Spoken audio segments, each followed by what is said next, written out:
Good morning. It is Wednesday, April 21st. I'm Shane Seeley, and this is the CBC Morning Report. Our top story, an update on the La Soufrière volcano in St. Vincent and the Grenadines. Live reports from St. Vincent on the eruption of the La Soufrière volcano. Brought to you with the compliments of Solar Dynamics, Corporators General Insurance and Crumbs Bakery.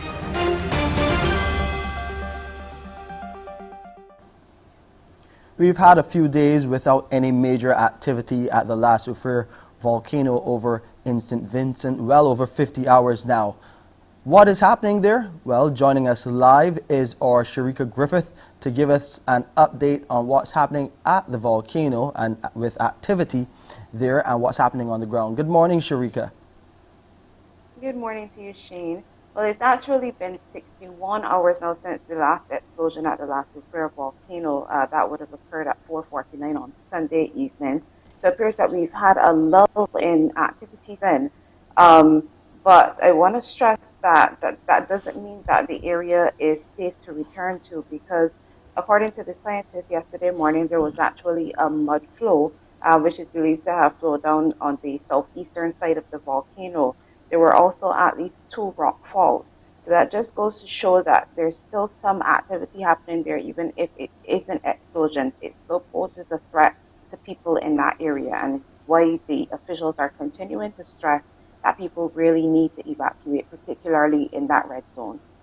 Now you say evacuate, but I remember a number of officials going back into the red zone to do damage assessments, including a team from SEDEMA. What happened? What's the update on that situation? Unfortunately, we haven't been able to get in there as yet. I've been trying to get in touch with the gentleman in charge of that team. As I would have mentioned yesterday, he was supposed to hand in his final report yesterday morning at 10.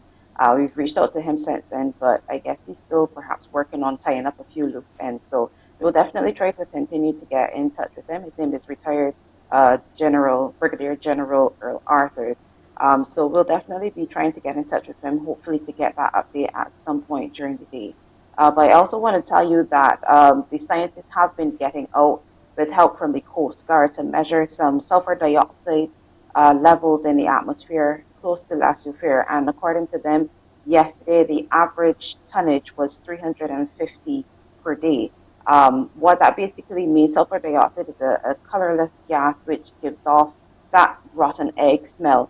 But that is an important indicator because it helps scientists to really understand what is happening in that area. What that suggests is that fresh magma from a deeper source is being degassed within the volcano, and that points to continuing eruption. So again, it is very possible that without any warning, there could be some form of explosion or ashfall. What they're looking for there is really a reduction. They say that usually once the levels fall below 100 tons a day, that suggests more or less that the eruption is subsiding, that things are really starting to subside there. So like I said, with 350 tons yesterday, it's quite a ways off from the 100 tons. So certainly an indication that there's still a possibility of an eruption. It could be today, it could be any day, but of course they can't predict it just yet. Is that information reaching average Vincentians, and how are they feeling knowing that still La Soufrière remains very active and there's a potential for an eruption any day? Well, I would say that I have been following the UWI Seismic Research Center and the NEMO SVG on social media. They have been exceptional with their updates. You can expect at least 2 updates every day, usually one at 6 a.m. and one at 6 p.m. or usually one at 8. So I would say that they're doing their part, and then of course they're constantly going live, they're doing programs, they're very open and willing to do interviews. Whether that information is reaching the average Vincentian is hard to say though, but like I said, I've been able to go around and speak to people, and there doesn't seem to be that general fear that the volcano could erupt. And I guess it all depends on where you are, because in the Kingstown area in the south of the island, we generally don't get it too bad here when there's an eruption. Even if there is ashfall, it's not horrible. You don't see those instances where day basically turns to night and everything gets really dark, yeah, you will see the ash start to settle on some surfaces. But like I said, for the most part, people still appear to be continuing to go about their business as best as they can. Continue to do the good work, Sharika. What is your plan for today? Well, we're looking at the education aspect and how this volcanic eruption has affected that. So we're planning to go and see a teacher today. Principal. Her school is actually one that's being used as a shelter. So we not only want to look at what's going on there in terms of the shelter, but also to talk to her to find out what impact. Of course, the school is not able to be used in its original purpose because it's housing people who've had to evacuate their homes. So, there's CXC exams coming up in a matter of months. We want to really see the kind of impact that this is going to have on the students of that school. So that's what we'll be focusing on today. Thank you so much, Sharika. Great reporting. We'll wait to hear from you. Hopefully you can join us for Tracking La Soufrière as we start that program at 1:30, and we'll get our other updates in our news from you. Thanks again.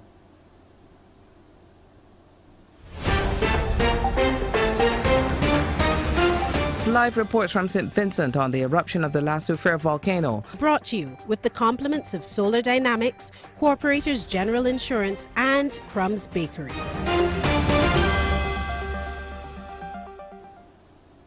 Meanwhile, we hear that thousands of residents from the red and orange zones in St. Vincent have been left homeless after the eruption of La Soufrière.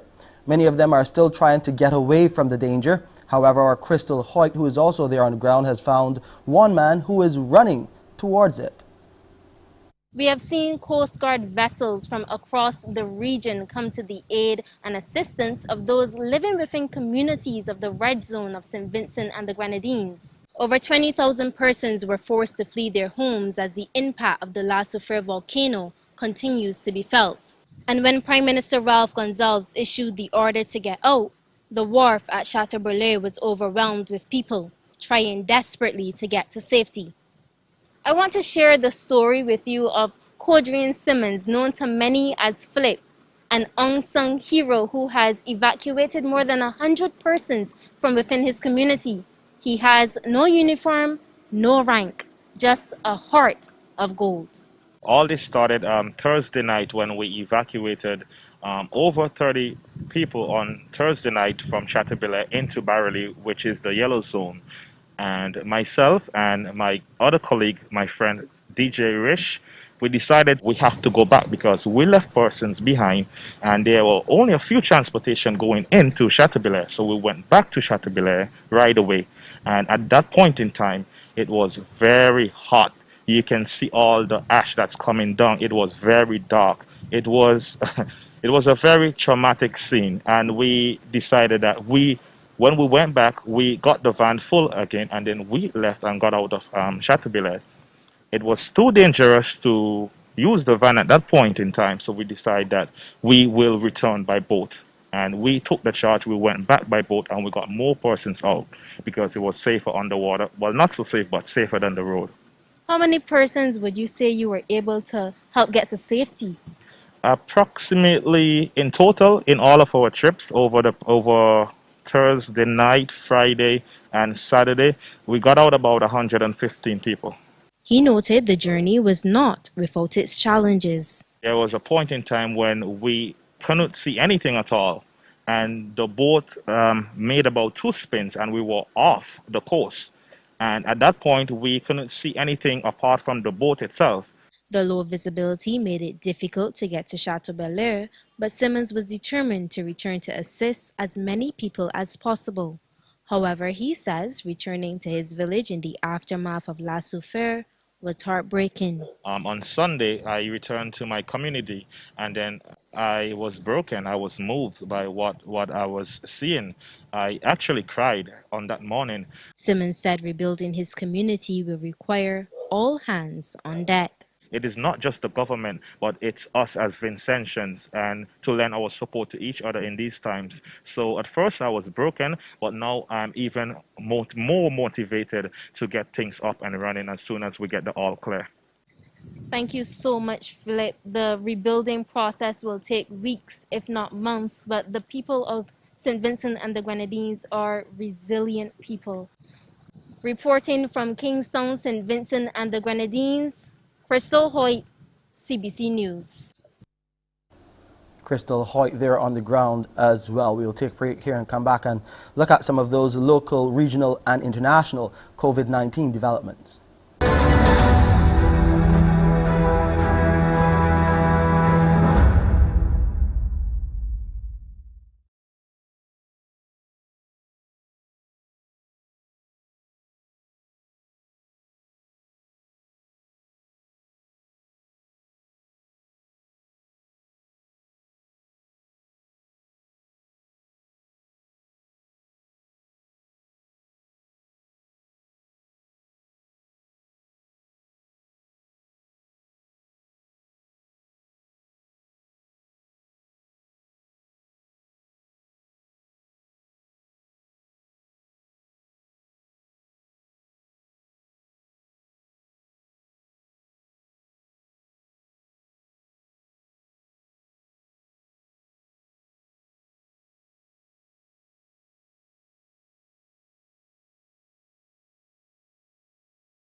There were 9 new cases of COVID-19 recorded on Monday from the 494 tests conducted at the Best Dos Santos Public Health Laboratory. Meanwhile, 11 people recovered and were discharged, while 87 of them remain in isolation. There have been 3,793 confirmed cases of COVID-19. To date, 70,884 people have been vaccinated. Meanwhile, we hear that a COVID-19 positive case in Trinidad and Tobago has been confirmed to be the Brazilian variant. This was confirmed in a release by the Ministry of Health there on Monday, which noted that contact tracing has begun. CBC News reached out to Barbados' Chief Medical Officer for a comment on the development, and he said he was updated by his counterpart in TNT. There is a single individual who has tested positive for a variant that apparently originated in Brazil. This individual may not have come through the standard borders, but may have come through non-standard means of getting into our country. I was further told that the person might have traversed Trinidad and Tobago within the last week or two. Because of the presentation, the individual was tested and it revealed the Brazilian variant. Dr. George says the good news for Barbados is that there has not been much movement between Barbados and Trinidad, apart from some repatriation flights which Trinidadians are seeking to go back home. However, he says we must now not let down our guard.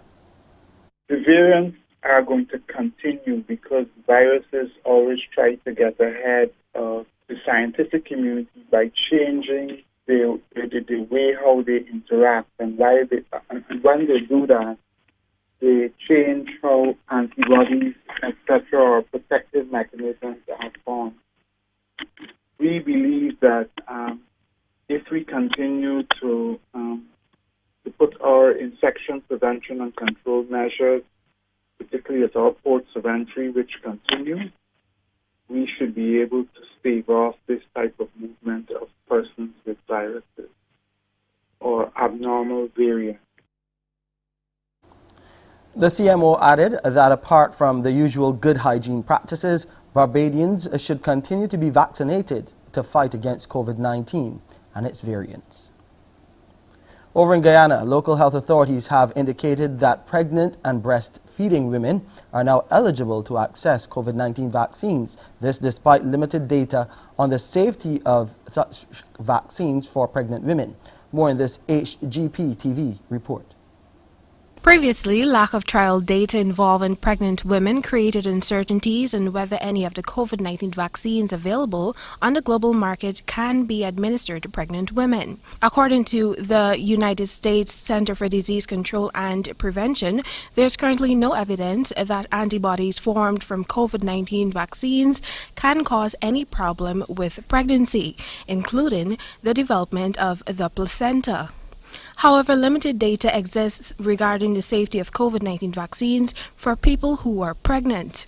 The CDC further indicated that as of April 12, 2021, more than 80,000 pregnant women had been vaccinated in the United States without any health issues.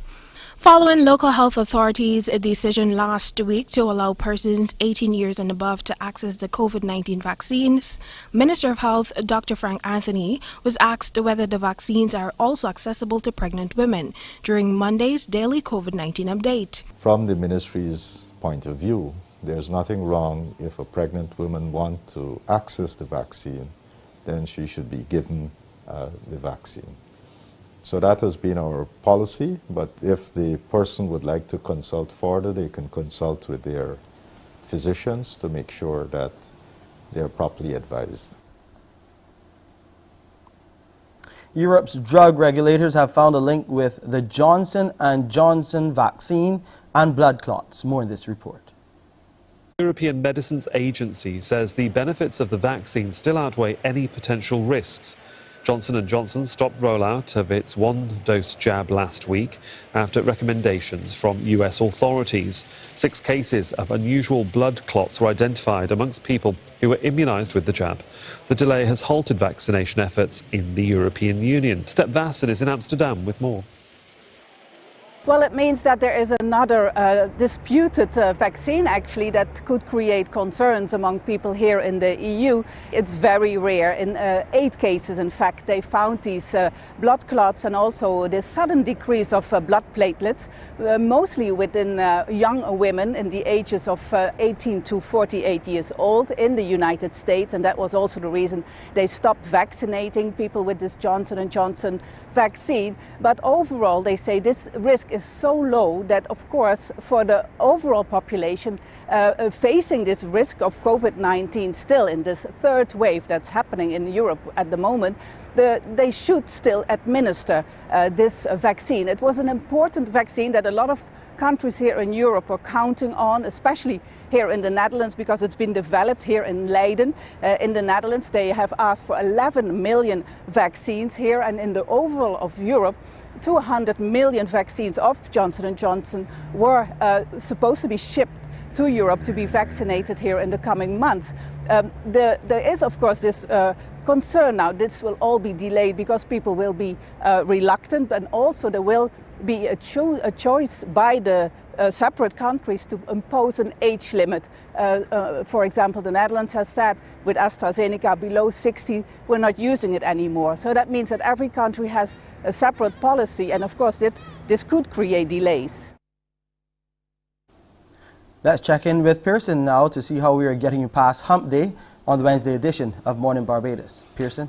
When you join me right here on Morning Barbados, we'll be talking to a Vincentian man who is a lecturer in geography, but also has a direct focus on urban and regional planning. How will he be using that particular skill to assist in the rebuilding and making better the situation there in St. Vincent and the Grenadines post-eruption? We'll talk to him. We'll also speak to someone today who, in spite of her disability, is also laser focused on assisting the disabled in St. Vincent as well. She'll talk to us about her effort and her drive here. And our medical doctor will pass by to talk a little bit about ovarian cancer. What are the risks? What are the symptoms? And what are the potential results that could come from treatment? We'll share with you a whole lot more about that and more when you join me right here on Morning Barbados. Back to you. Thank you, Pearson. And when we return, we'll hear about teachers' concerns going into the new school term and you'll hear what the BSTU has to say.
The Barbados Secondary Teachers Union has written to the Chief Education Officer requesting a meeting to be updated on the way forward for schools given the current ash situation and COVID-19.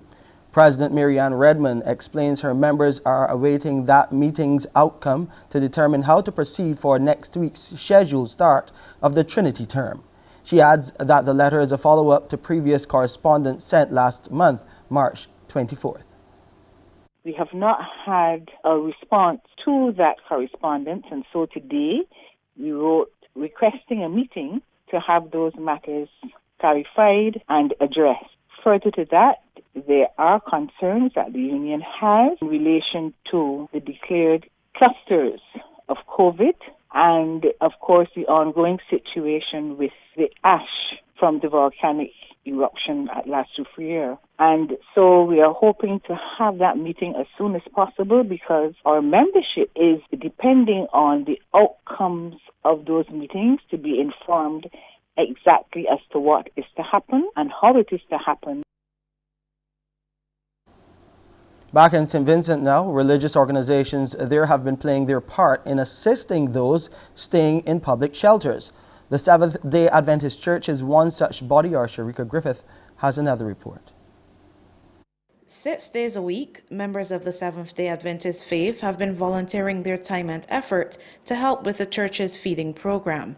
The initiative is in partnership with the National Emergency Management Organization and involves the preparation of 1,300 balanced meals consisting of lunch and supper, which are then delivered to evacuees in a dozen public shelters. President of the St. Vincent and the Grenadines Mission of Seventh-day Adventists, Pastor Dermot Batiste, says the church saw a need to help during this national tragedy. In one way or the other, the entire country has been affected, and government alone cannot provide for all of the physical needs, all of the immediate needs of the shelterees, and it was important for other private sector agencies, churches, NGOs to come on board to lend a helping hand because we are in it all together. In addition to meals, the church is also working to provide basic clothing and reading materials for those in shelters. Pastor Batiste says psychological and spiritual assistance will also be offered. We are working along with a psychological first aid group coming out of Trinidad to see how soon they can get on the ground so that we can provide trauma relief, trauma counseling as much as possible. In addition to that, we have our local cadre of pastors. We have 18 pastors, Seventh-day Adventist pastors that are working as well because quite a number of members from our own church have been affected. The Seventh-day Adventist faith has 42 churches and 5 schools in St. Vincent and the Grenadines, some of which are being used as shelters. 8 of those churches are in the danger zone, but the pastor says they're unaware if any have sustained damage, as they will only return to the area when officials say it is safe to do so. In the U.S., former Minneapolis police officer Derek Chauvin was found guilty on all counts related to the death of George Floyd. This after nearly a year of protests, 3 weeks of testimony, and 2 days of deliberation. We, the jury, in the above entitled matter as to count 1, unintentional second-degree murder while committing a felony, find the defendant guilty. After close to 10 hours of deliberations over just 2 days, We, the jury, in the above entitled matter as to count 2, third-degree murder, perpetrating an eminently dangerous act, find the defendant guilty. the verdict is in. We, the jury, in the above entitled matter as to count 3, second-degree manslaughter, culpable negligence, creating an unreasonable risk, find the defendant guilty. The jury finding former Minneapolis police officer Derek Chauvin guilty on all 3 counts. I would not call today's verdict justice, however, because justice implies true restoration. But it is accountability.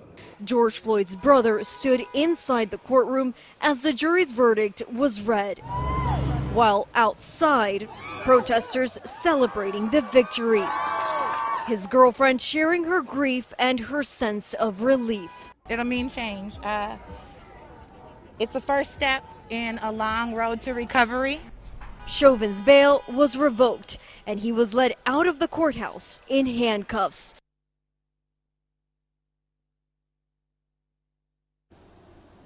Sporting news now. Windies batsman Shimron Hetmeyer put the finishing touches to a comfortable 6-wicket victory for the Delhi Capitals over the Mumbai Indians in yesterday's IPL action. Mumbai won the toss and opted to bat first, scoring only 137 for 9 off their 20 overs. The captain Rohit Sharma led with 44. Ishan Kishan, he added 26, while Kieron Pollard only scored 2. Amit Mishra picked up 4 for 24. The Capitals reached the target 138 for 5 with 5 balls to spare, 138 that is, with 5 balls to spare after opener Shikhar Dhawan set the stage with 45 and Steve Smith 33. Hetmeyer helped his team over the line with an unbeaten 14 off 9. The victory has lifted Delhi to 6 points from 4 games. They're second to the Royal Challengers Bangalore, who have the same number of points, but they have a superior net run rate, that's RCB, and also a game in hand. Time now for a look at the weather. It's mostly cloudy and windy on the outside, and we have had some early morning showers. Temperature right now, 25 degrees Celsius, and it's feeling like that too. The relative humidity stands at 64%. The barometric pressures dropped a bit to 1015 millibars, and those winds have also dipped, coming out of the east now at 23 kilometers per hour.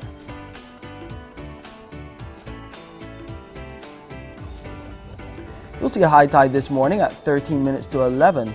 A low tide will come our way at 37 minutes after 5. That's 23 minutes to 6 this afternoon. Those seas are calm to moderate in open water. Swells are around 1.5 to 2 meters, expected to increase.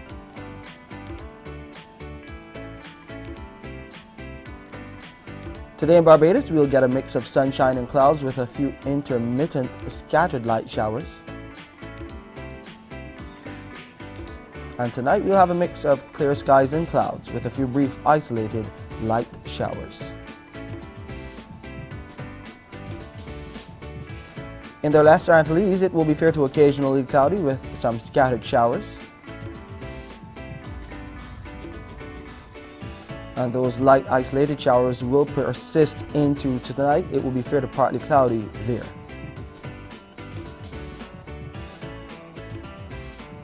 The sun is out in London, but it's only getting up to 12 degrees Celsius there, the minimum 3. In Frankfurt, it will be 14 degrees Celsius, the high to the low. Miami, the usual picture. In New York, you're getting into the 20s just barely, under some mostly sunny skies, down to 11 degrees Celsius. In Boston, the high is 13, down to 7. Also getting up to 13 in Montreal and in Toronto. Partly cloudy skies there as well. The sun is out, getting up to 14 degrees Celsius. And that's it for this edition of the Morning Report. I'm Shane Seeley. Morning Barbados starts now. Wake up, wake up, wake up, wake up. Barbados, get up. Good morning. Good morning, Barbados. Good morning. Good morning to you. Good morning. Morning, morning, morning. Good morning to you. Good morning. Morning, Barbados. Good morning. Good morning to you. Good morning. Morning, Barbados. Good morning. Wake up, wake up, wake up. Morning to you. Good morning, everyone. Welcome to Wednesday, the 21st of April, 2021. I'm Pearson Bowen. Glad you could join us on our Facebook page as well, CBC Barbados Facebook stream, and on our YouTube channel, Caribbean Broadcasting Corporation. Now, yes, we are also readying ourselves because from tomorrow, Thursday, right through till Saturday, each day from 7 a.m. in the morning, early o'clock, until 5:30 each day, we will be helping SVG in our drive and drop promotion. So throughout the morning, I'll be sharing with you some of the critical items we'd like very much for you to bring by as we drive and drop off, as we lend support to our brothers and sisters in St. Vincent, helping them to get back on their feet. Some items including sleeping mats, blankets, bath towels, washcloths, those kinds of things, disposable plates, forks and knives, spoons even, and some hygiene products as well. So through the morning, as we go about, I'll be sharing some of those items that we want you to think about very carefully, get ready to bring, to drop and drive right here at the CBC starting tomorrow, Thursday, right through till Saturday. So, yes, St. Vincent is very much still on our mind. And so today we want to go over to Casey De Freitas. Casey De Freitas is one of those Vincentian volunteers and joins us now. Good morning to you, Casey. Good morning, good morning. Well, first of all, I'd like to just say thank you to everyone, especially in Barbados, those who have been helping us, the leader of Barbados especially. We would just like to send a heartfelt thank you, because trust me, we got off to a rough start, and without your assistance, we couldn't have made so many lives a little bit better and easier after the evacuation. So first and foremost, I'd just like to say thank you to Barbados, all of the people, as well as the leader. Thank you. You're very welcome. It is indeed our honor to be able to step up to drive and drop right here at the CBC for sure, and all Barbados, to lend our support to you yourselves, because today it's for you, maybe tomorrow it's us. So Casey, how's it been for you thus far? Thus far, I must say it's been quite an experience, mixed feelings going up and down. At first, when it just erupted, I think me, as well as most Vincentians, what we felt was really fair. We didn't know what to expect, really.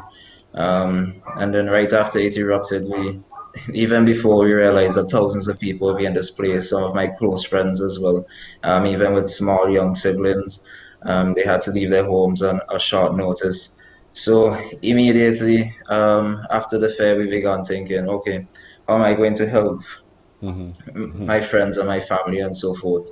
And then we started feeling a sense of unity, as well as from the other Caribbean islands, because if they immediately began sending their support and so forth, we know that Barbados sends some of the navies as well as a fleet and some supplies to assist us. So immediately after, we just began, those of us who can help, we began trying our best to help and get those, I believe it was approximately 16,000 people, the support they would need. Casey, this is your first eruption. When you saw the images and the video of people leaving their homes, scattering and trying to get to safety, how did that impact you? First, I was very scared because, like I said, some of these people are my close friends. They're the parents of my close friends, younger siblings, and so forth.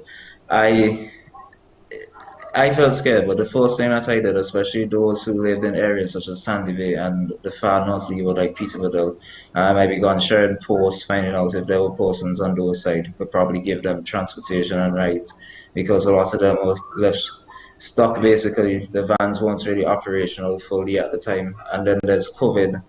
So there were lots of issues with them getting the transportation to town. So immediately, like I said, we all felt scared. But first thought on my mind was to begin working. So I began sharing posts, trying to find out, okay, is there anybody out on that site who could give these people a ride and so forth. The government immediately began responding, sending transportation and so forth as well. So you're working with, like I said, it was traumatic. You're working through NEMO, the National Emergency Organization there, and but you're also studying in some sector of medicine. You're a nursing student. Do you see how else can you see you, Casey DeFreitas, contributing to the cause and the response? Right, so I am a nursing student of the Division of Nursing Education, and I am a student of the St. Vincent's and the Grenadines Community College. In terms of how else I can assist, because right now I'm at NEMO assisting with the registration and documentation of the persons who are displaced so that we can get them the assistance that they would need. One thought that I have in mind is that maybe we could practice, not practice, but maybe assist at the hospitals and so forth. However, the challenges with that, because I don't really have a license. So unless I have authority from the school and the nursing council, then that won't be practical. So I'm still learning, and when I get my license, then I could probably have said that I would have volunteered at the hospital and assist the other nurses and members of staff. But for right now, there are legal problems with that. Understood. So you said you're registering there, you're doing registration with the NEMO. What are some of the needs that are coming to your attention? Right now, a lot of persons, they just need drinking water. Just a very basic, a lot of persons since the eruption, yesterday I spoke to a lady, an old lady. She has grandchildren, and there's one mattress. Some of the grandchildren has to sleep on the floor. She has arthritis, she's sleeping on the floor. The persons have been calling for even just food, maybe just bread, canned stuff and so forth. For the most part, the shelters we have covered, but for persons who evacuated into private homes, we're still trying to reach out and provide the necessary assistance that we can. So it's most of the times it's basic things. If they can have food, water, and sometimes clothing. And so what are reports, what are some of the things that your friends are saying to you? Because you said you have friends and relatives who've also been displaced. So could you just paint for us some of what they're telling you? Well, so far, the friends that I have one who's staying at a shelter, and the report so far from her has been good. She's been saying the shelters have been trying and so forth. It's not always optimal because again, you have evacuated into a school. Privacy is on the low. You may not always get everything that you need, but for the most part, she said the effort has been, it's been there. It isn't perfect, but we knew that from the beginning. Once you evacuated and you moved into a shelter, it would not be as comfortable as your private home. You may not be able to get every single thing that you need, but the government has already put out something saying they won't be stingy. My friend in a private home, one of the issues that she's been getting is to get support because, again, the shelters are operated by the government. It's easier to get to them. But when you're in a private home, we now have to register you and so forth. So their concern is really trying to get back some of their stuff that they lost as well. Keeping the basic needs, staying alive basically. They've been displaced, a lot of them didn't get to walk with anything, a lot of them had to leave their savings, everything at home, all their clothing, they just picked up whatever little they could and they got to town as fast as they could. Wow. What have you learned about yourself, Casey, through all of this? I think I've learned that I am a rational person because I think it would have been normal to be afraid longer, but like I said, I immediately just began thinking, how can I assist? And since then, I've been assisting however I could. I volunteered at NEMO. The SUGCC has begun a drive to distribute care packages to the displaced persons. I also participated in that and helped to deliver some goods to students who are unable to get back to their homes, and everything's along that line. So I felt the fear, but I just began action. So what I learned about myself is I'm a little bit, more calm-headed and reactive towards certain situations. I've also learned that, well, I wouldn't say that I learned, but I probably reinforce that I'm a compassionate person and so forth, because again, first mindset is to just assist where I can. And again, I'm a student now, so that's to be expected. Yes. So what do you see for your future, really? It's the eruption, we're not certain as to when it will subside. We just know we have to live with it day by day.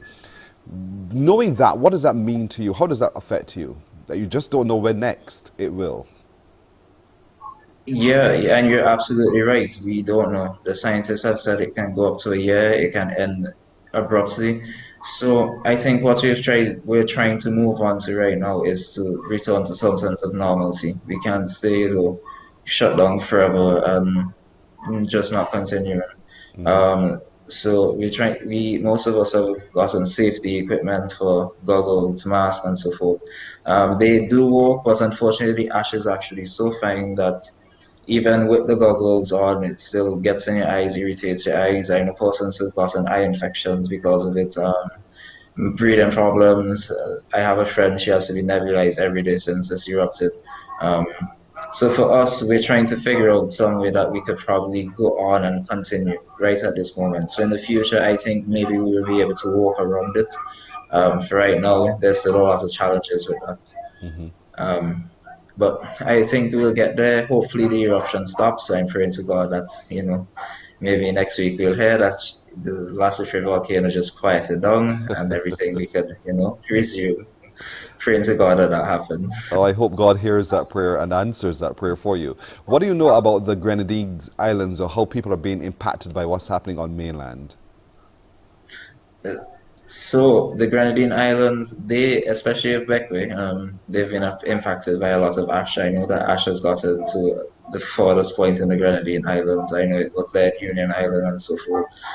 Beckwith seems to have a little bit more ash because they're 9 miles away from mainland, so they're still, they're closest in proximity. They've been having a lot of problems, but fortunately for the Grenadine Islands, they actually have storage tanks because they used to get the water from a catchment system.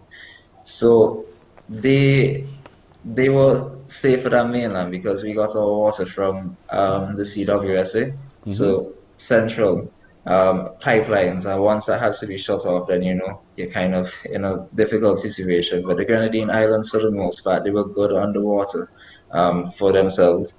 They also try to give their assistance, so a lot of them are housing persons from mainland.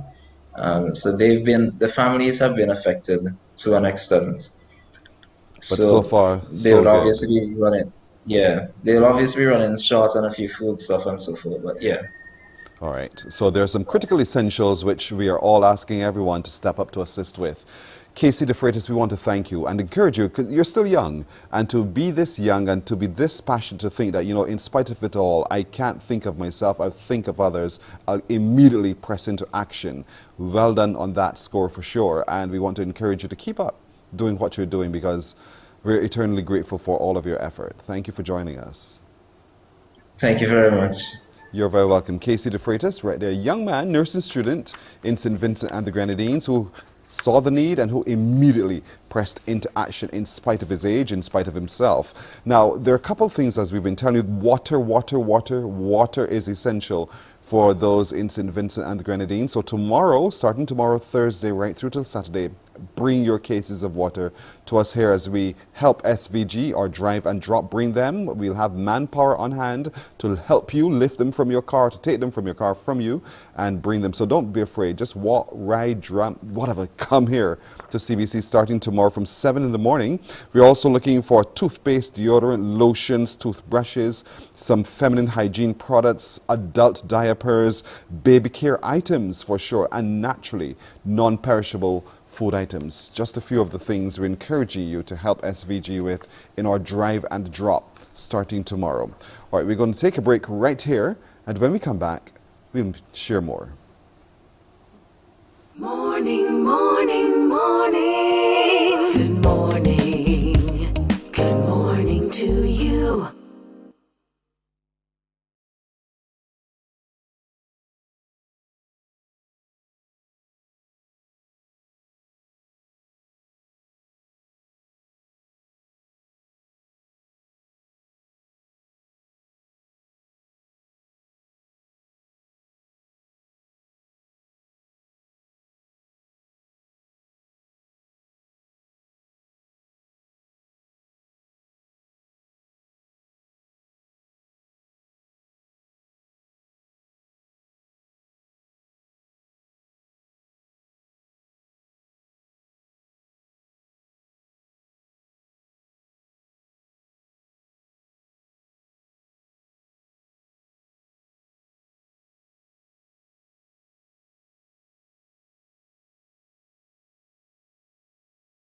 Morning, morning, morning. Good morning. Good morning to you. We have 14 minutes to go to 7 o'clock now, still with the folks in St. Vincent, still on our minds and still wanting to hear those stories. We want to reach out now to Alanson Cruikshank. Alanson Cruikshank, good morning to you. Welcome. Good morning. Thank you for having me. You're very welcome. Thank you for agreeing to be with us this morning. How are you doing? I'm doing fine, all things considered. We're giving thanks. Things are not as bad as they could be. Where in relation to the red zone and the yellow and orange zones are you? I'm at the boundary between the green and the yellow zone. So I'm just in the green zone. Talk to me about the day the boom occurred. Did you hear it? Did you see anything? What was that like? Well, the first eruption not last week, Friday, the Friday before, on the 9th, I had just left home at the time, and I actually forgot something in the house and had to do a U-turn. And on my way back, I realized that everybody was looking up to the skies. So when I came out of the vehicle and I looked up, I saw the first cloud. By that time, I think it was already about 5 minutes to 9, so the eruption had taken place about 15 minutes prior. And we had seen the cloud, the ash cloud rising at that point, and saw some of it drifting over to the east on its way to you guys. So that's basically what happened that morning. And as a lecturer in geography, you immediately put on your geography hat. You saw that for what it was. What did you see? Describe what you thought as a geography teacher. Well, the first blast wasn't as bad as the ones that happened Friday afternoon. So I took out my camera. I did a short recording explaining a few things. So I have that recording still on my phone, and then I shifted it over a little bit to my computer just to have some more space, because I did a lot of videos that first Friday.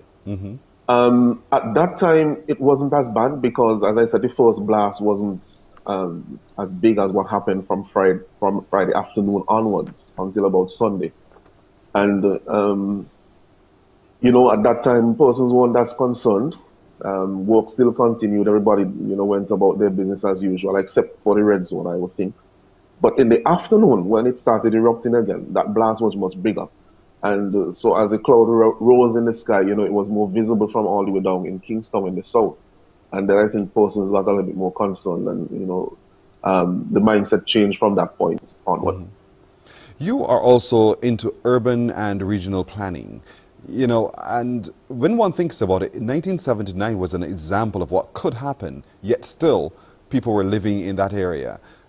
From your own education, from your study of urban and regional planning, wise decision, not so wise decision, and if so, if not, what kinds of advice would you think you'd want to give to your government about planning going forward? Yes, it's not an easy decision to make, because of course persons have lived there and their entire lives, and of course the ancestors before them. So there's a lot of connection. There are a lot of connections to the place and to the site and to the space. And so it's a difficult thing to ask people to leave, but all things considered, given the levels of risk, it is definitely advisable that persons consider relocation, and that the government makes some plans to that end.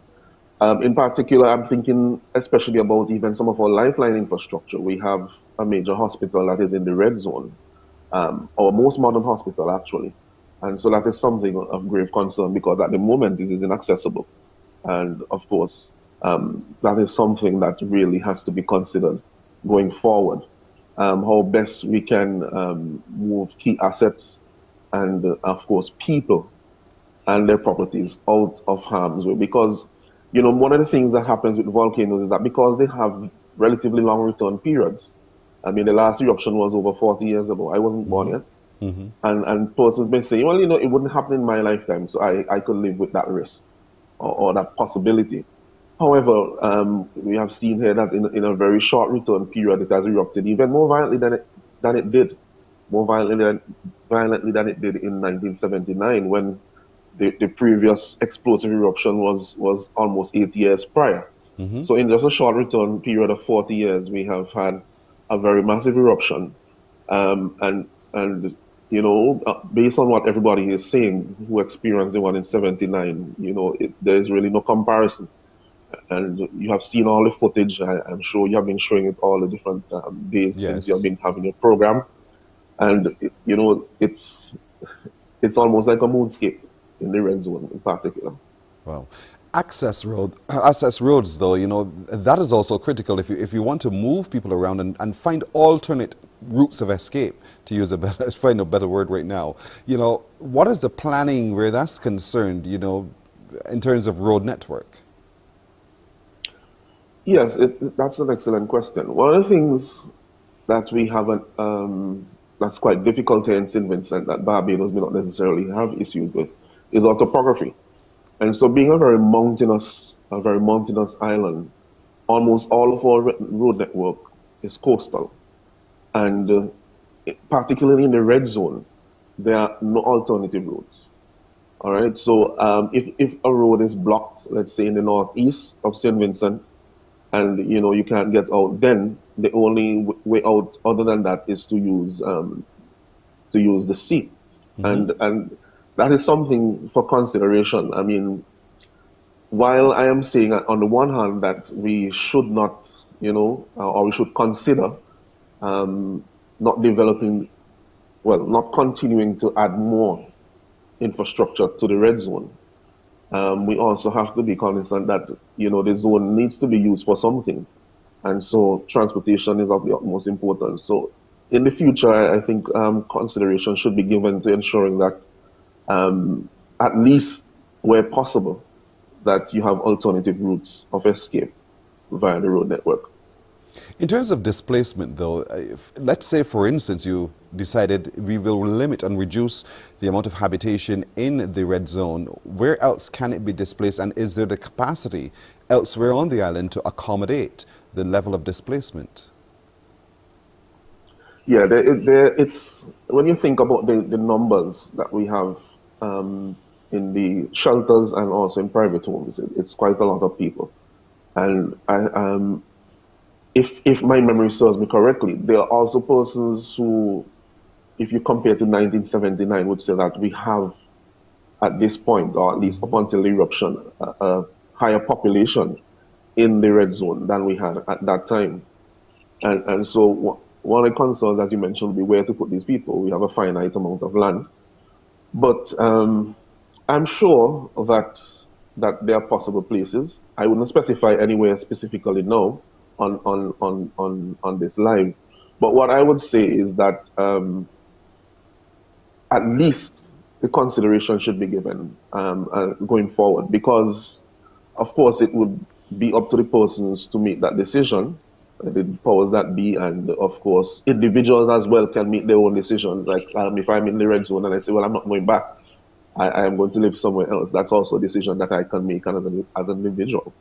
But it's definitely something to think about. I know that, as mentioned before, we have a finite land space, and we don't really want to occupy certain environmentally sensitive areas, especially closer to our mountains and so on. But if we think about it long and hard, we should be able to come up with some space.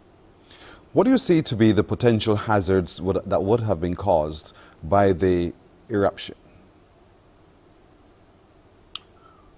Well, one of the things that we are noticing from the footage is that persons who live in the river valleys in the north of the country, in particular the northeast, these areas have been susceptible to flooding in the past. And with the amount of debris that has, and the amount of tephra that has come from the volcanic eruption, when it rains, these materials become remobilized in lahars.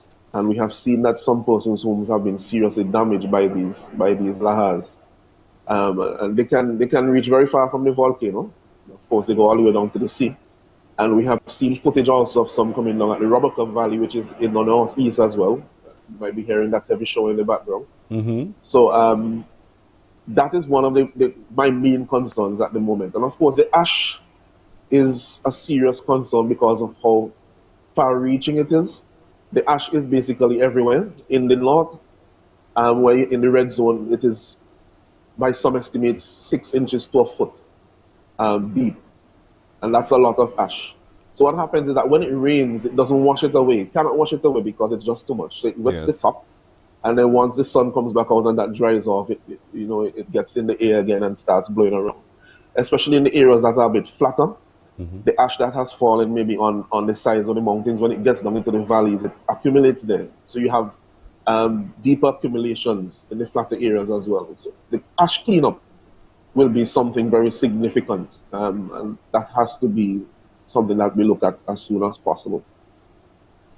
When we look at it, boy, it just looks so, it's painful to watch, really, because a whole portion of your island is covered completely in ash, and as you said, quite deep ash as well. So we really hope that over time you're able to come back, and I'm sure, knowing the resilient people you are as Vincentians, you will be back better and certainly stronger than you were before. Personally, for you though, Allinston, what are your immediate needs? Because we're appealing to Barbadians and Vincentians everywhere to step up to assist. What do you see to be the immediate needs?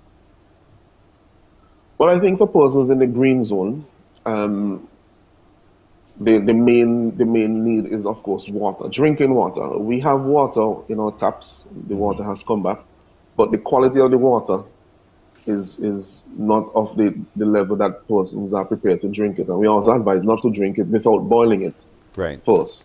So a lot of persons are actually buying bottled water.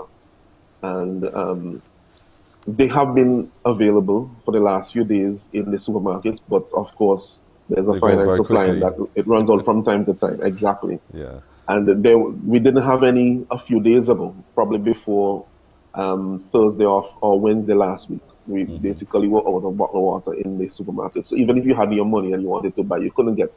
And that is separate from, of course, the persons who require that in the shelters and those who are staying in private homes who evacuated as well. So I think water is number one, and maybe number two, not for myself, but for others, it might be items of clothing for persons who just grabbed a small bag and left. Right. When they evacuated, they may not necessarily have a lot of their personal items as well. All right. So all the things that have been mentioned prior on this live. Okay, we got to leave it right there. So Allinston Cruikshank, thank you so much for joining us and painting brightly that picture of hope as well. And we really want to wish you well with everything happening around you. Thank you so much. Thank you very much. Thank you for having me. And of course, we will get through this by God's grace. Amen on that one. Thank you so much. Now let's look at our good decision of today, brought to you by Glucerna. Remember, Glucerna nutrients to support your immune system. Be clear about your goals. Often there are multiple goals swirling in your head. You might be confused and want to quit that decision-making process because you just can't decide which goal should rise to the top. Take some time to think about what it is that you want, what you're willing to work for, and what results you wish to achieve. Such goal clarity is necessary to arrive at a workable, sound decision. So be very clear about your goals. That's our good decision of the day, brought to you by Glucerna. After this, the news.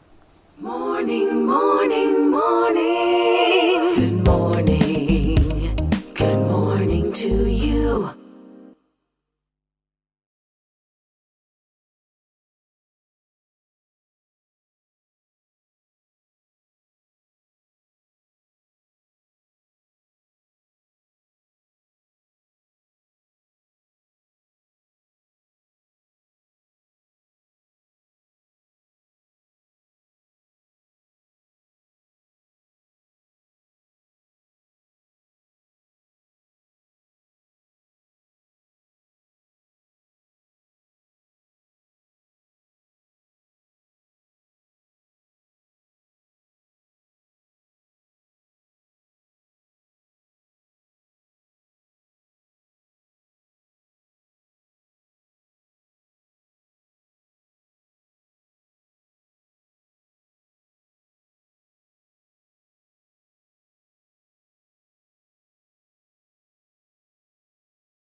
Morning, morning, morning. Good morning.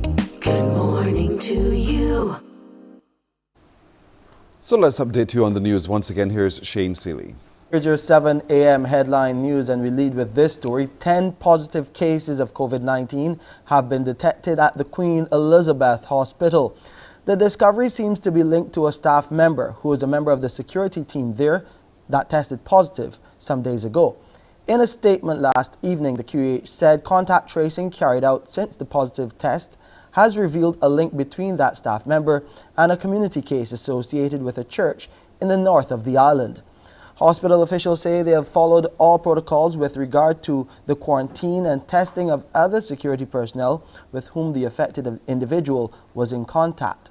Additionally, as in the case of the previous positive staff member, deep cleaning was conducted of the work areas, security office, and communal spaces. The hospital has also disclosed that arising from the positive case, phased PCR testing was started on Saturday, and to date a total of 85 people have been tested. It is out of that group of 85 people that those 10 positive results were identified. All 85 of the hospital's security personnel, meanwhile, along with other associated staff, are now in quarantine pending their results. All security staff who have officially been cleared for work will resume duty on Saturday, April the 24th.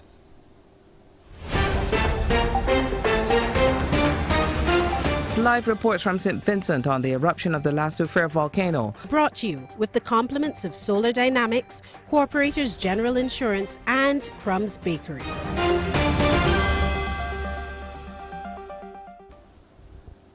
A warning to St. Vincent and the Grenadines, Barbados and the rest of the region this morning not to drop our guard as new data shows an eruption at La Soufrière volcano could happen at a moment's notice. Well, there hasn't been an eruption for the past few days, but our Sharika Griffith is on the ground and she's been examining the most recent reports coming from the Seismic Research Center of the University of the West Indies. The scientists have been getting out with help from the Coast Guard to measure some sulfur dioxide levels in the atmosphere close to La Soufrière, and according to them, yesterday the average tonnage was 350 per day. What that basically means, sulfur dioxide is a colorless gas which gives off that rotten egg smell. But that is an important indicator because it helps scientists to really understand what is happening in that area. What that suggests is that fresh magma from a deeper source is being degassed within the volcano, and that points to continuing eruption. So again, it is very possible that without any warning, there could be some form of explosion or ash fall. What they're looking for there is really a reduction. They say that usually once the levels fall below 100 tons a day, that suggests more or less that the eruption is subsiding, that things are really starting to subside there. So like I said, with 350 tons yesterday, it's quite a ways off from 100 tons. So certainly an indication that there's still a possibility of an eruption. It could be today, it could be any day, but of course they can't predict it just yet.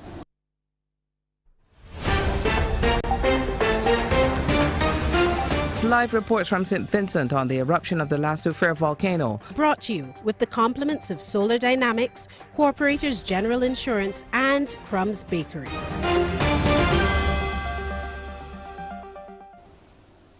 The Barbados Secondary Teachers Union has written to the Chief Education Officer requesting a meeting to be updated on the way forward for schools given the current ASH and COVID-19 situations. The President, Marianne Redmond, explains her members are awaiting that meeting's outcome to determine how to proceed for next week's scheduled start of the Trinity term. Looking at other issues related to the term, she added that the letter is a follow-up to previous correspondence sent last month, March 24th. We have not had a response to that correspondence, and so today we wrote requesting a meeting to have those matters clarified and addressed. Further to that, there are concerns that the union has in relation to the declared clusters of COVID and, of course, the ongoing situation with the ash from the volcanic eruption at La Soufrière. And so we are hoping to have that meeting as soon as possible because our membership is depending on the outcomes of those meetings to be informed exactly as to what is to happen and how it is to happen. The deadly Brazilian variant of COVID-19 has been detected not too far from Barbados, right there in Trinidad and Tobago, prompting local health officials to reach out to TNT health authorities to get an update. Barbados' Chief Medical Officer, Dr. Kenneth George, spoke to CBC News about the situation. There is a single individual who has tested positive for a variant that apparently originated in Brazil. This individual may not have come through the standard borders, but may have come through non-standard means of getting into our country. I was further told that the person might have traversed Trinidad and Tobago within the last week or two. Because of the presentation, the individual was tested and it revealed the Brazilian variant. And as we would have reported earlier, information that we have from local health authorities, there were 9 new positive cases identified out of 494 tests conducted by the Best dos Santos Public Health Laboratory. Meanwhile, 11 people recovered and were discharged, while 87 remain in isolation. There have been 3,793 confirmed COVID-19 cases to date, and looking at those numbers of vaccinations, 70,884 people have been vaccinated. And that's your 7 a.m. headline news. I'm Shane Seeley. Back to you, Pearson. 8.5 minutes after the hour. After this break, your Crumbs question of the day. Morning, morning, morning. Good morning. Good morning to you.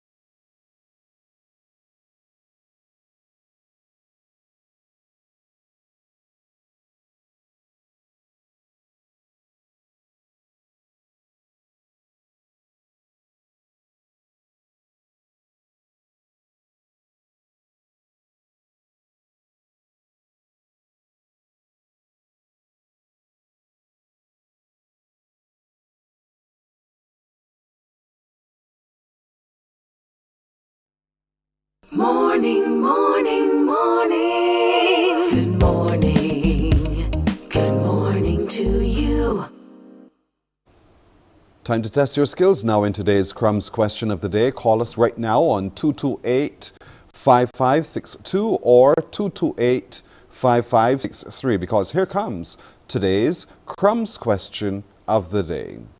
That question is, how many signature sauce does crispy fried chicken have? How many signature sauces does crispy fried chicken have? Do you know? Then you give us a call, 228-5562 or 228-5563. Answer correctly and you're today's winner. How many signature sauces does crispy fried chicken have? There you go. So get cracking, get going, and good luck to all of you everywhere.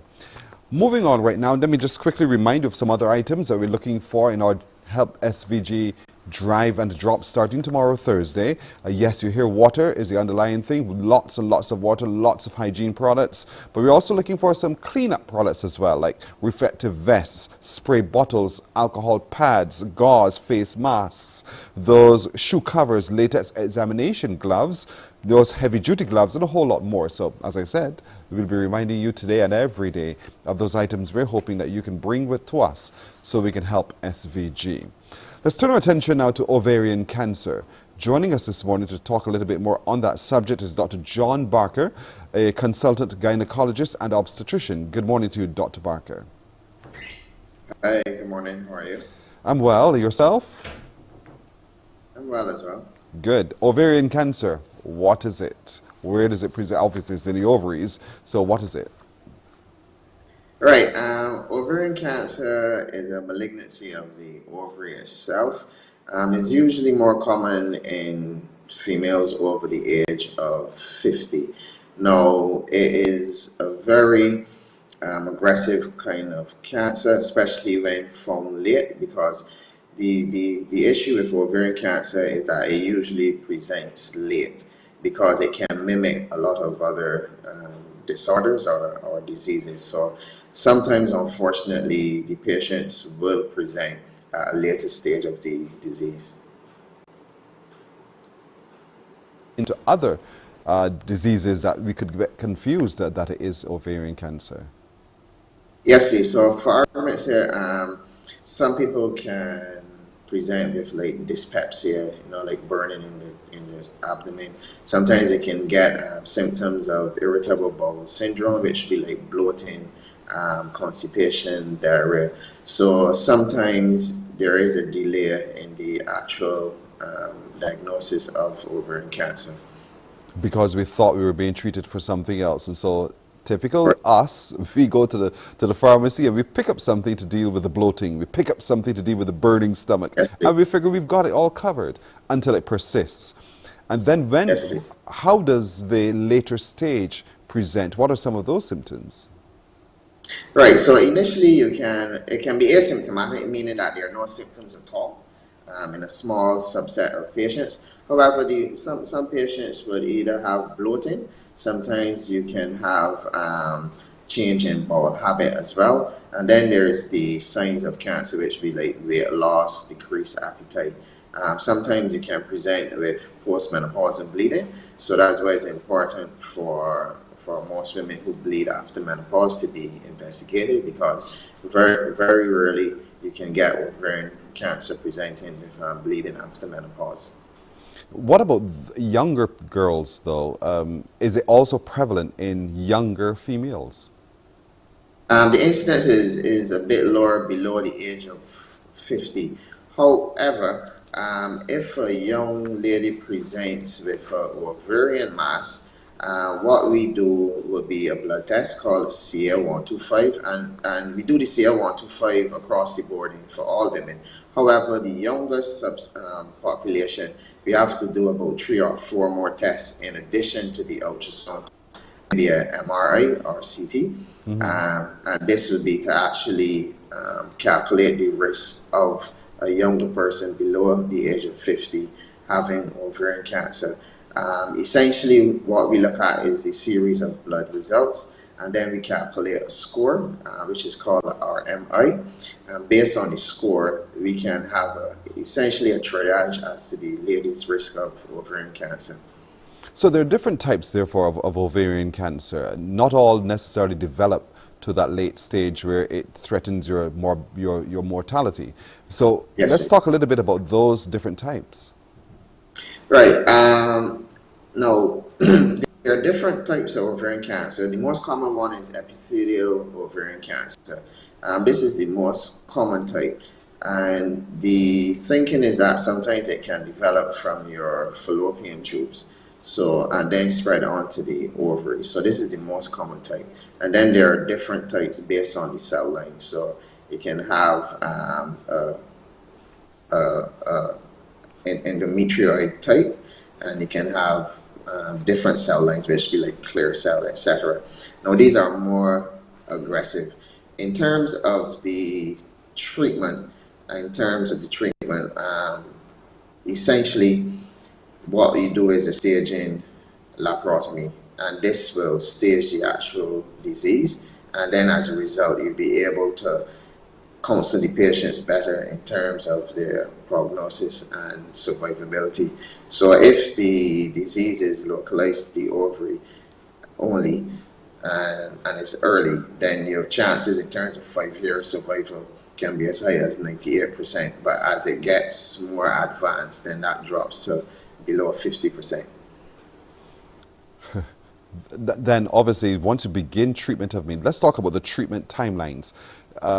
So it's identified today, we begin consultation, we begin treatment.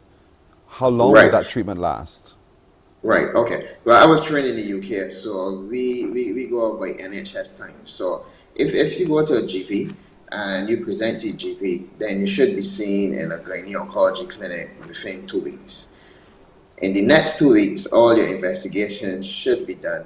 And then in the week following that, so this would be the 5th week, then minimum you should be discussed at the multidisciplinary team or the tumor board, as we have in Barbados. And once that decision is made, then you have either, in terms of 2 guidelines, from the presentation to the treatment should be at least 62 days.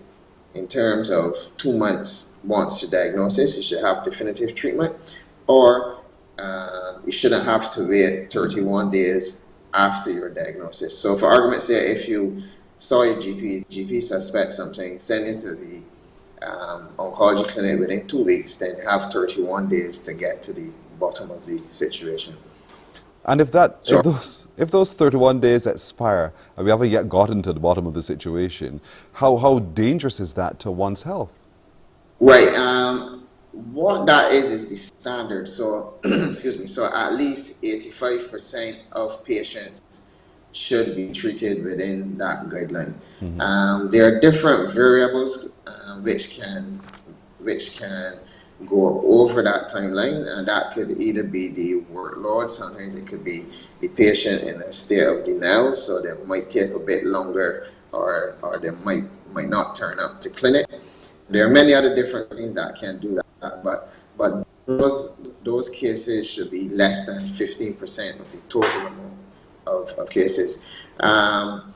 In terms of the detriment, you have to realize that the cancer has been there for, well, sometimes it could be there for at least a year or 2 and you don't know. So in terms of your detriment, what we usually say is that we try to get it as soon as, because it wouldn't really decrease your survivability, but the quicker it is treated, the better it is for the patient. Okay, so the good news is for all of the ladies today is get treatment, identify that there might be a problem. Go and check and see whether or not you do have incidents of ovarian cancer. Don't simply just assume those symptoms that you're experiencing, whether it be the bloating, the constant urination, or other symptoms for other things. Know for sure whether or not. And I wish we had more time. We're out of time, because I want to look then at what methods, having identified and we've gone for the surgery, is it just simply removal of the ovaries? Maybe you can answer that very quickly. Or are there other procedures? Right. If the cancer is locally advanced, meaning that it's confined to the ovaries and stuff, once you go and you get a staging laparotomy, which is a quite extensive procedure, because you remove the ovaries, tubes, uterus, cervix, and then you remove the fat in the tummy, which is called the omentum, and then check the lymph nodes, and then any visible disease you try to remove. All right. That's the initial stages. Sometimes patients might present with advanced disease, meaning stage 4, so they might benefit from chemotherapy first, and then a procedure afterwards to remove whatever disease is left. Now, in terms of the chemotherapy and stuff, then you get it every 3 weeks. Every 3 weeks to 3 months. And then that can continue based on the level and the response of the disease to the medication. All right.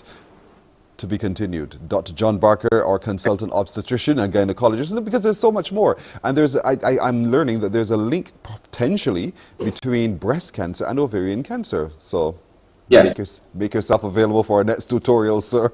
Thank you very much for joining us. Okay, thanks a lot. Dr. John Barker, our consultant obstetrician and gynecologist right here. All right, let's see if we have a winner for today's Crumbs question of the day. Let's remind you first of all to that question. How many signature sauces does crispy fried chicken have? How many signature sauces does crispy fried chicken have? What's the answer? Here comes the answer. The answer is 3. There are 3 signature sauces. Congratulations to Juliet Kinch. Juliet Kinch, you are right in saying 3. Congratulations. Someone from Crumbs Bakery will be contacting you to make the arrangements for you to receive your winnings. So well done, Juliet Kinch. Thank you so much for participating this morning. All right, we'll take a break here right here. When we come back, it's time for you little ones to spell it. Morning, morning, morning. Good morning. Good morning to you.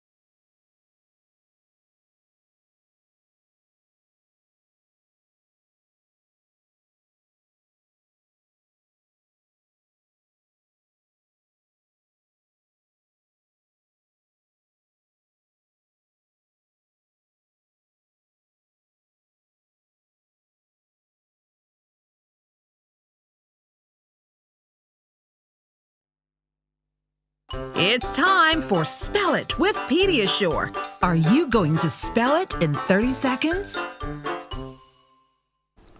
Let's do this. Tots to teens up to 19 years old. Your turn to call me now on 228-5562 or 228-5563. Let's see if you can spell it, the word I'm going to give to you, in 30 seconds. You can get it wrong, it's all right, but you have 30 seconds in which to get it right.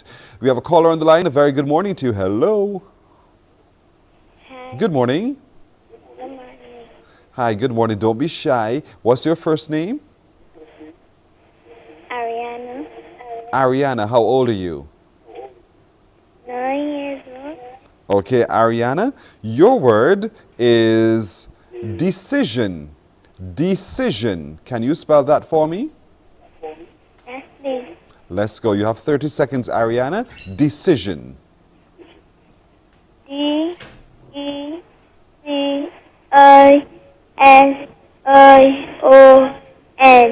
Correct, Ariana. I am so bursting with pride. You're absolutely right, Ariana. Well done. Do you get a chance to read a lot? Yes.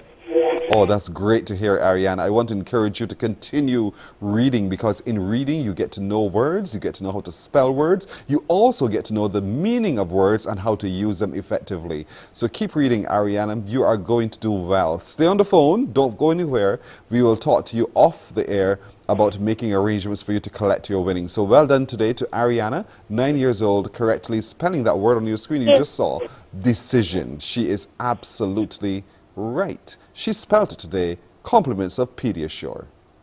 That was Spell It, brought to you in association with Pediasure. Morning, morning, morning. Good morning. Good morning to you.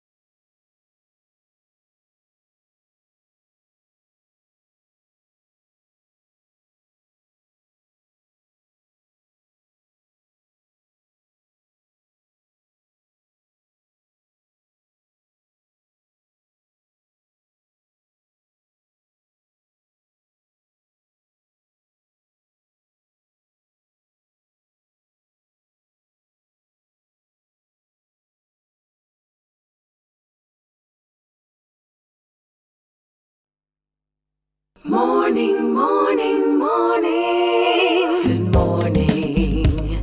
Good morning to you. 26 after 7. Don't forget to help SVG drive and the drop here at the CBC gets going tomorrow morning from 7. and again on Friday and on Saturday. So 3 days for which we are asking you to come. Bring your items for us to help SVG in our drive and drop. We're also looking for some heavy duty gloves, some red or black garbage bags, cleaners like detergents, hand soap and the like, because they need to get back to some degree of normalcy in St. Vincent and the Grenadines, and we can do this. So every day, Thursday, Friday and Saturday from 7 a.m. right through till 5:30 p.m. we will be here in the CBC car park receiving your items of donation to help SVG, and already we are thanking you for your generosity. We look forward to seeing it starting tomorrow.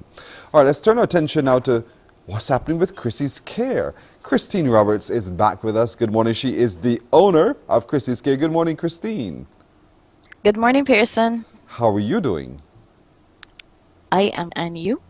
I'm doing well too. Thank you so much for asking. Now, the last time we were talking, you were talking to me a little bit about this essay competition that you were having at Chrissy's Care. How did that go? It was well received. We had 21 entrants, and the children were really excited, and it brought out a lot of information, and it's something that persons are pushing to continue, and I am willing to do that. I just love that. Now, for those who may not be familiar, Chrissy's Care, you cater to a segment of our society. Let's talk about that first. Who do you cater to? Special needs children. Special needs children. So this competition... Go ahead. No, I say we cater to special needs children, but we still try to find that all children are special and have unique characteristics, so we would support children in the various areas that they may need support. Absolutely. And the more that special needs are integrated into what we call regular society, the better they thrive. Well done indeed, Chrissy's Care. So we got some winners. You want to share those with us quickly before we move into what else you're doing? Do you have that list? In these, we had 4 categories. Mm-hmm. Needs category, we had Nathan Christian coming first, Destiny Jordan. Then we had the open category where we had 7 years old. There was Genesis Blair came first, Navita Whitehead came second, and Zayeva Gordon came third.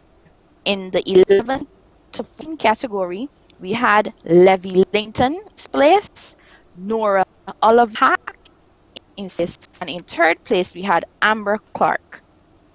In the 15 to 21 category, we had Jahinta Hart, Natanya Weeks came second, and Rashan came third.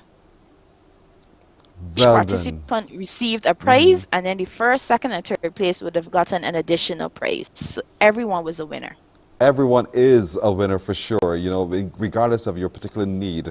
And so we want to commend you at Chrissy's Care for being so forward in your thinking and working with our special needs and other people with different abilities as well, to integrate them and to show to the rest of us that they are just like all of us. There's no difference at all. I really should be saying they as if I'm different from, but we are all in some ways special. We all have our own needs. Now, you're also continuing to challenge all of us and the young people of Barbados through Chrissy's Care in a different way. What is it now? What's this new competition that you have going? For the month of May, which is Child Month, we're having a virtual talent competition. I have been listening and to the letters and the essays, and children really want something to do, looking forward to activities, especially when they can't go outside. So we at Chrissy's Care, we heard, our sponsors heard, and everyone is coming on board. So we are presenting you with a virtual talent competition where these children can submit a video with singing, dancing, playing a musical instrument. You have visual arts where you can do a painting. We are looking for persons to do recitations. You can do acting, say a poem. A category for you. So same thing, email chrissyscare@gmail.com with your entry, and you too can be a winner, because not everyone has a writing talent, but we can help you discover your hidden talent. Oh, I love it. Even me. I can enter. Can I enter? Ages 4 to 21. So wait, you're telling me that I'm older than 21? Okay, Chrissy, no problem. You're barely outside of the category, Pearson. Barely. Thank you. You're very generous. Thank you very much.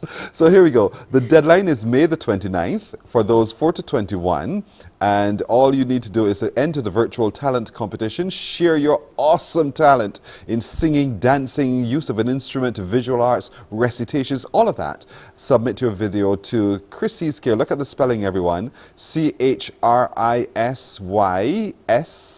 care @gmail.com, or you can send them via WhatsApp for those of you who are so adept at that, to 267 2255. 267 2255. Let's celebrate Child Month in the virtual talent competition with Chrissy's Care. This looks as if it's going to be so much fun, Christine. Yes, it will be, Pearson. I really want to Sorry commend you missed out. You know, I wish I could regress just a little to be younger, to be a part of it. But I'm really commending you and your team there for working so hard at Chrissy's Care to integrate all of our collective skill sets to show that we are more than one thing. We are just multidisciplinary. And I really want to commend you and your team on that. But you're also quickly having a writer's workshop. Is it tomorrow? Yes, tomorrow at 1 p.m. Person, there were a lot of takeaway essay competition. The students, you could feel the passion, and some of them use it as a way to vent. And the persons who are within the common entrance age range and the persons doing CXC, some concerns were brought up in terms of the level of writing skills for these persons. So the judges and I came together to say we're going to host a writer's workshop so we can help these children, help them know how to structure their essays, how to express themselves in an effective way. It is open to the persons who competed in the essay competition, but we are open that any child or parent who wishes to get the child in, their Zoom details are on the flyer and they can join the session. Persons were saying it was trying to read the essays. Students wrote, they thought their family was one thing and they had done. It was a facade in terms of thinking that their life was happy, but when they were shut in and can't go out, how they felt like if their life had no meaning. And this essay gave these children meaning. It helped children who are accustomed to being at school and becoming the student of the week. They now need something to help motivate them because you no longer have those things.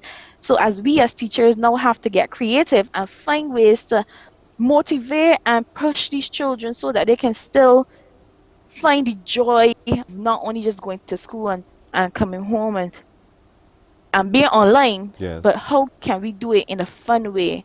And we're schools. I found that majority of persons were coming from certain schools. This is not limited to Chrissy's Care. It's not limited to a specific secondary or primary school. Anybody can enter. And this is really fantastic because you might very well discover that talent that you didn't think you had. And so you get the opportunity to network really with those others who can show and guide and offer suggestions on measures of improvement. So it's really important for teachers, I think, who should join this Writers' Workshop. Students should join this Writers' Workshop. Parents should join this Writers' Workshop. All of us should join because there's something about the structure that is going to be so critical to learning how we can string a story along and have that conclusion. And it's not just a boring writer's workshop, but at Chrissy's Care, each day education adventure, and so will our writer's workshop. Every day is an educational adventure indeed. So you can indicate your interest by emailing or calling you. We can email to, again, Chrissy's Care, CHRISYS care, CARE, @gmail.com, or we can call 267 2255 for more details about how you can actually join via Zoom tomorrow, Thursday, from 1 o'clock in the afternoon, the Writers' Workshop, where we encourage you at Chrissy's Care to believe in your ability to express yourself through writing.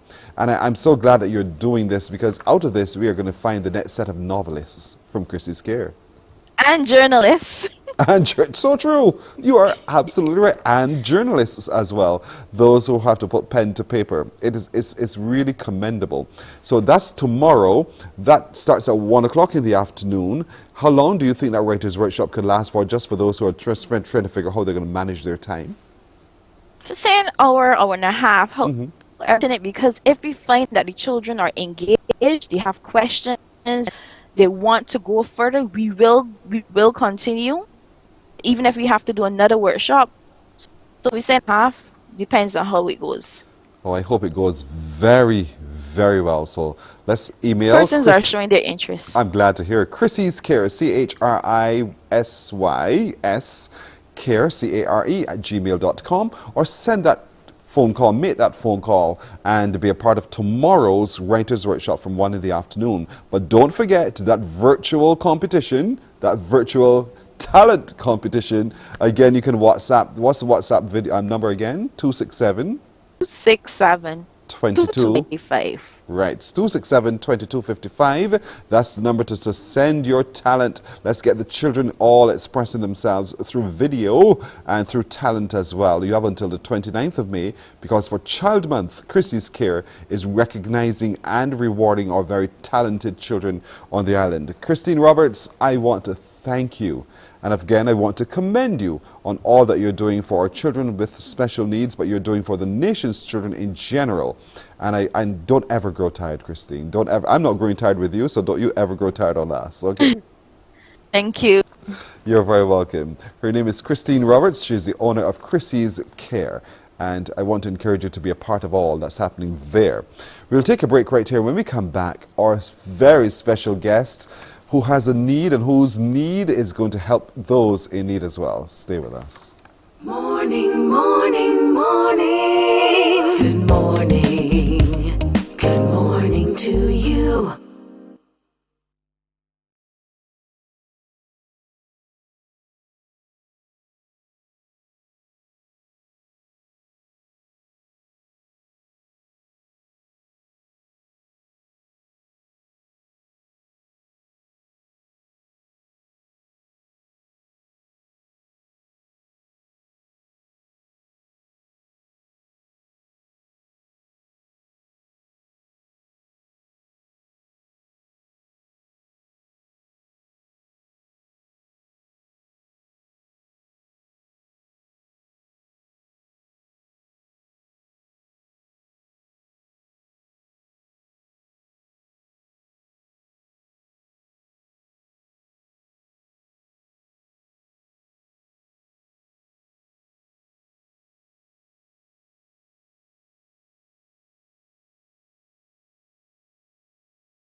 Morning, morning, morning. Good morning. Good morning to you. You will have just seen and heard my adopted niece, Brianna Haddison. She is talking to you a little bit more about our drive and drop tomorrow, starting tomorrow, Thursday, right here at the CBC. In our car park, big car park we have, so we have lots of space for you to come on down with lots of your generosity as well. Remember, we're looking for all sorts of good things for the people of St. Vincent as we help SVG, blankets, bath towels, washcloths, disposable forks, plates, spoons, hygiene products for men and women, toiletries, bath soap, hand soap, toothpaste, deodorant, lotions, toothbrushes, you name it, we want it, because the folks of St. Vincent and the Grenadines need it. So you help us to help SVG in our drive and drop. Starting at 7 tomorrow morning, we're looking forward to welcome you here into us, our family here at the CBC. We'll be outside as well. All of our personalities will be coming through. Our team here on Morning Barbados will be out there as well, interacting with you, and we are ever grateful. Remember, protocols are observed, so wear your masks, and we are looking forward to welcoming you in to our family and our space tomorrow, starting tomorrow from 7. Now, I want to introduce you to my very good friend who is a special envoy for the disabled, Rosalind Hurley. Good morning to you, Ros. Good morning, sir. How are you? I'm doing well. How are you doing? I think I'm doing well also. I want everyone to know that I think she is such a beautiful person and in spirit as well, because Ros is one of those who looks out for people with special needs, people who are disabled. And you've been doing this, Ros, now for a while. For so long, I won't let you know how long, because you know how old I is. You're still a young girl as far as I'm concerned. But you have never tired, and I really want to commend you, Rosalind, for that. You know, we hear your voice on the air through the call-in programs, continuing to advocate on behalf of those with disability. Why? Why? Because I am a person with disability, and no matter how old I is, I always be disabled, so I can't stop it. I think I will do it to the day I die. You know, Roslyn doesn't sit still. Roslyn is everywhere. Roslyn goes to Are church. you? Yeah, I see you at church. I see you at the You know me supermarket. for years. Yeah, I've You known you for know me years. for years. For years. And I know your energy never tires because and you're so right, because what we want to talk about now is how can we help those in St. Vincent and the Grenadines who are disabled as well, because they too have been affected by this, and I'm guilty because I did not remember, quite honestly, to talk about that. I was so happy when you called to say, we got to talk about it. So let's talk about that. What do you know happening in St. Vincent and how it's affecting those with disabilities? Well, well, when I watch some of the pictures of the CDC, especially this morning, I know some of the disabled persons live in those areas, so some of them might have to rent on these homes or anything at all, especially the food. But the physical disability, especially where I know the hills and things, that some of them is quite difficult to reach out. So when I study even here in Barbados, where some of our disabled person lives, where it's very difficult also, and we don't have the hills and the mountains, I start to think, and just like your last young lady, when she said, you disabled us because the virus, they was locked down, can't go nowhere, can't even see to our next door neighbors because we fight them to catch the virus. And so I know to come down with this Volcano. How difficult it was, because you can't even look Chauvin though. So this is something that I do for years, and I can't say I do it alone. I have some real supportive people. Once I have the idea, I tell them the idea. They're all the support, whatever I do. So whatever I do, so it is a great support to a lot of my disabled sisters and brothers that is here in Barbados. Also the disability unit staff that will work with me, assist me, even though when I did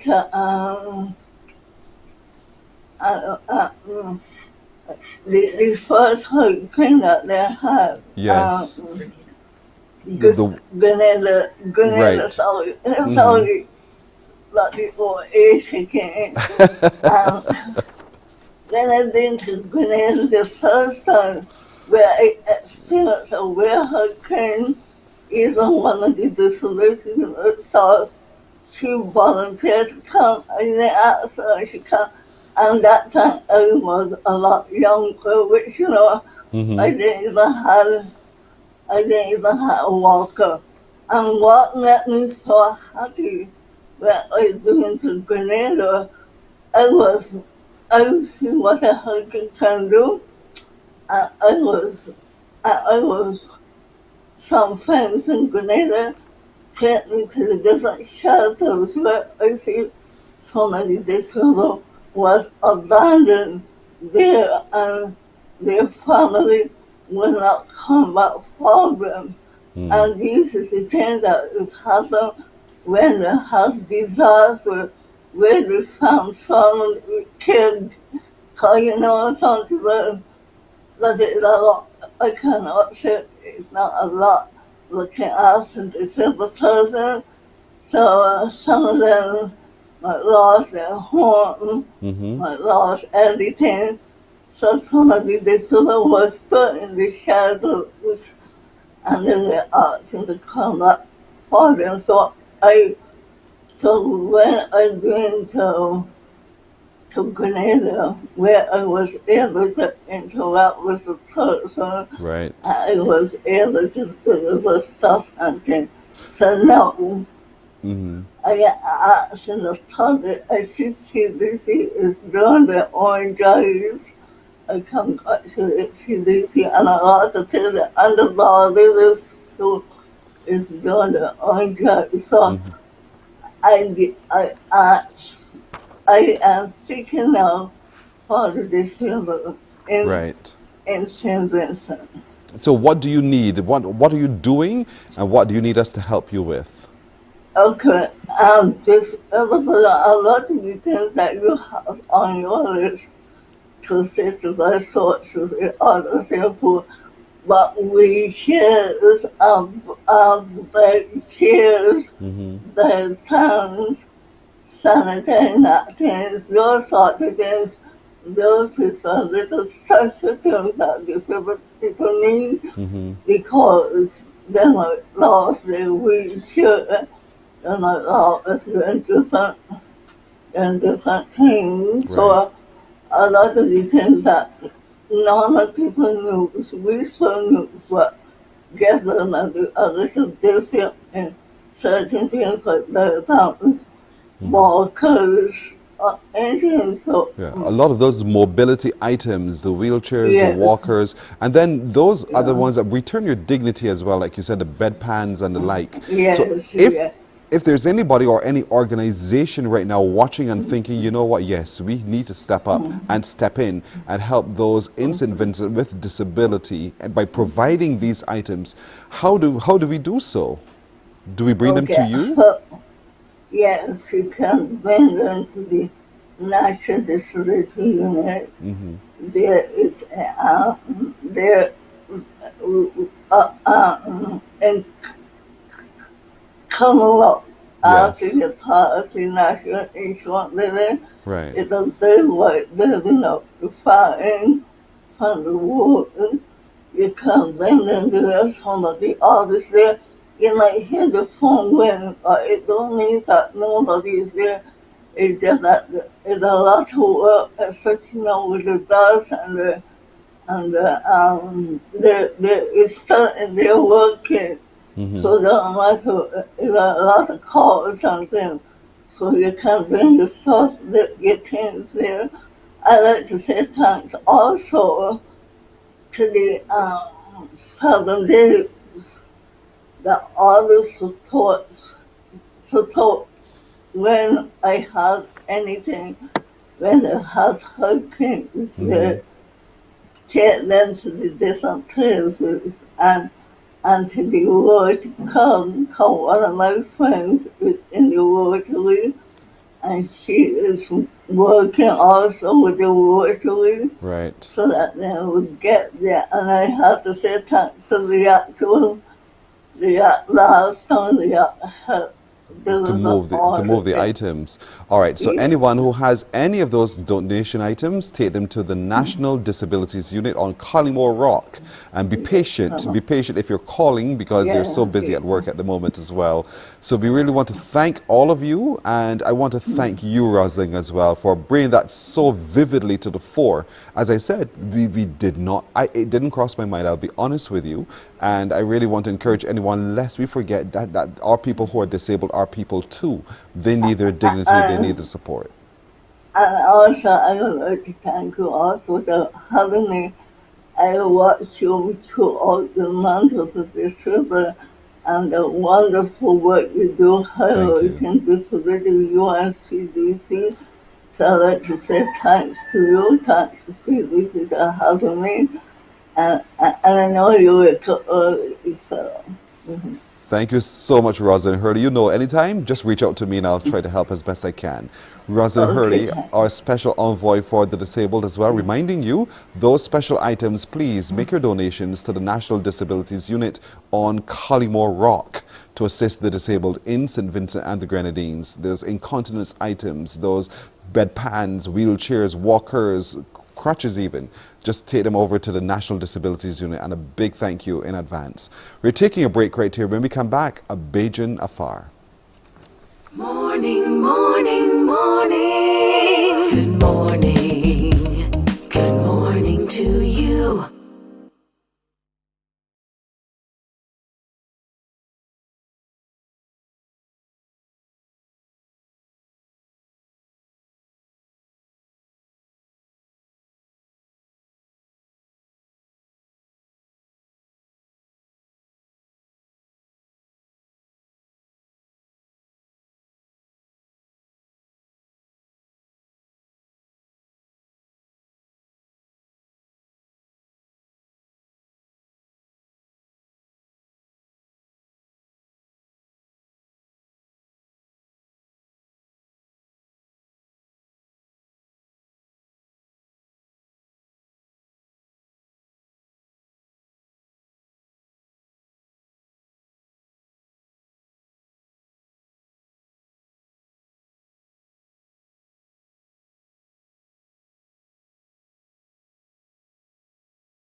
So for our Bajan affair today, we're heading to the UK, to a man who's been there now 16 years. Charles Pearce is his name. Good morning to you, Charles. Good morning. Morning to everyone. How are you doing? I'm well, thanks. You're very welcome. Charles, we want to celebrate you because you're a Barbadian afar and you've been there now 16 years or so. How's life been for you? Oh, it's been very good. It's been a long time, but time has gone really quickly. It's hard to believe that 16 years has gone. But hopefully in the next year, in fact, in the next few weeks, I should be back in Barbados. What does that mean? You're resettling? I'm resettling. I'm coming Oh boy. Well, that's a big decision. That's a big, I'm glad you're coming home. You're coming home, Charles. And so therefore, what does that mean for you to be able to make that decision to come home? I think it's you realize that you reach a certain stage in life, and you've done everything that you had planned to do in the UK when you went in the first place, and now you realize that you have maybe something more to contribute in the Caribbean and to Barbados and to Barbadian people in particular. Ooh, that opens up such a conversation. What did you go to the UK for to achieve in the first place? And therefore, so that I could get a sense of what it is that you've achieved. Right. So I'm a doctor, and I specialize in ophthalmology, so mainly focusing on eye disease. And in the last few years, I've focused in on diabetic eye disease and infections of the eye. So as you know, diabetes is quite a big problem in Barbados and the Caribbean. And I think there's quite a scope for new treatment strategies for diabetic eye disease, and also maybe focus a bit on the research side as well. And so you thought you should come home and bring those skills back to Barbados to assist your Barbadian people. All right, that's cool. I like that. So now you're going to pack up and you'll be heading back home to this wonderful place we call paradise. What do you know about, how do you keep in touch with what's happening in Barbados while you're there? Well, I think I still have quite a lot of family. Parents are still there, friends are still there, so they're constantly keeping me in touch with what's been happening. Plus, obviously, all the social media with Facebook and WhatsApp and YouTube. Yeah, I think sometimes I know more about what's happening in Barbados than some of my friends and peers. You're so right. You know, I have a sister who lives in the US, and she seems to know more about what's happening here than all of us, really. So I know what you mean when you live afar, how you just know so much because so many sources you can find your information from. Now, how while there did you express your Barbadian nature to those around you who didn't know about Barbados?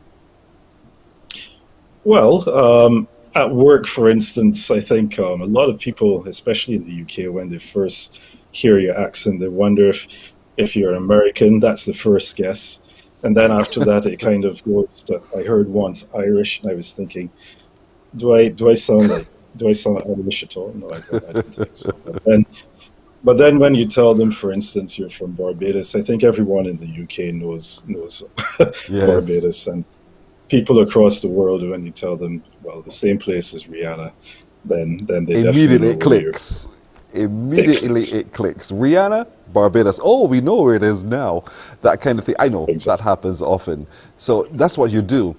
In terms of what you eat while you're in the UK, is there any Barbadian delicacy on your menu?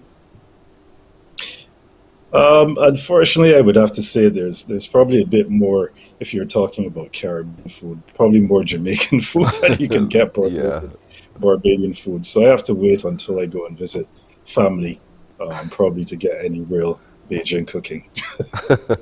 and there's a carnival in the UK as well. Do you get to go to that and to interact, rub shoulders literally with Barbadians while you're there?